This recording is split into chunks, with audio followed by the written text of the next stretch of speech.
नाम नेहाद जमहूरी निजाम का नारा तो आवाम को रिलीफ देने का था, लेकिन पाकिस्तान में ये निजाम तो अब लोगों से जीने के बुनियादी हुकूक भी छीन रहा है, लेकिन सरमायादारों के हुकूक का भरपूर तहफ्फुज कर रहा है, जिसकी बड़ी मिसाल IPPs हैं, जिनसे गुज़िश्ता साल 1198 अरब रुपए की बिजली की खरीदारी की गई, मगर अदायगियां 3127 अरब की गयी। सिर्फ एक साल में IPPs को बिजली खरीदे बगैर 1929 अरब रुपए की खतीर कैपेसिटी पेमेंट की गई। जमहूरियत के नाम पर अवाम के टैक्स को हुकूमत ने इस तरह जाया किया कि हुकूमत की जानिब से IPPs में 0% प्लांट फैक्टर वाले प्लांट्स में हपको, कैपको, HCPC शामिल हैं। 4% प्लांट फैक्टर रखने वाले एक प्लांट को 7 अरब रुपए से जायद की अदायगी की गई।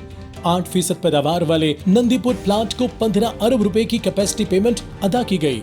कैपेसिटी से 25% कम बिजली पैदा करने वाले प्लांट्स को 568 अरब रुपए कैपेसिटी पेमेंट की गई। 25% से 83% तक बिजली पैदा करने वाले प्लांट्स को 1314 अरब रुपए की कैपेसिटी पेमेंट की गई।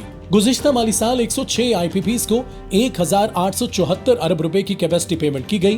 थरकोल ब्लॉक एक पावर जनरेशन को 9 माह में 128 अरब रुपए कैपेसिटी के मद में अदा किए गए। China power hub generation company को 9 माह में 103 अरब रुपए कैपेसिटी पेमेंट की मद में अदायगी की गई, जबकि कंपनी ने 5 माह से कोई बिजली पैदा नहीं की। Punjab thermal power private company भी 26 अरब रुपए की कैपेसिटी पेमेंट की हकदार ठहरी, जबकि वाबला हाइडल को 9 माह में मजमूई तौर पर 76 अरब रुपए की कैपेसिटी पेमेंट की गई।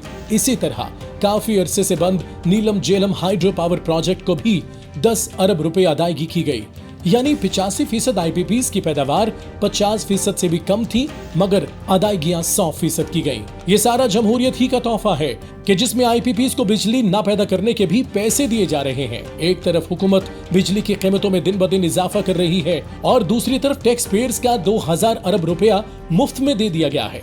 ये नाम नेहाद जमहूरी निजाम में ही मुमकिन हो सकता है, क्योंकि इस्लामी निजाम में तो बैतुल माल से 1 रुपए की खुर्द बुर्द के बारे में भी कोई सोच भी नहीं सकता था, लेकिन यहाँ आवाम को लूटा जा रहा है, जो जुल्म से बड़ा जुल्म है।